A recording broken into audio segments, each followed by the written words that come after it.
Hi friends, మన దేశం ప్రతిరోజు అభివృద్ధి చెందుతూ ఉందని మనం గొప్పలుగా చెప్తూ ఉంటాం. అలాగే మన దేశం 4వ అతిపెద్ద ఆర్థిక వ్యవస్థ అని కూడా చెప్తూ ఉంటాం.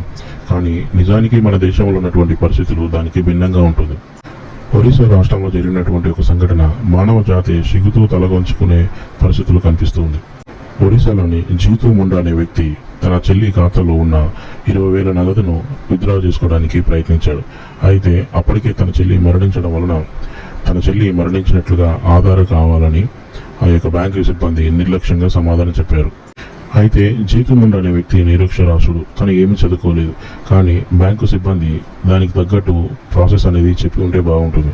అలా చేయకుండా ఆ యొక్క డబ్బును అతను విత్డ్రా చేసుకోకుండా చాలా ఇబ్బందులకు గురి చేశాడు.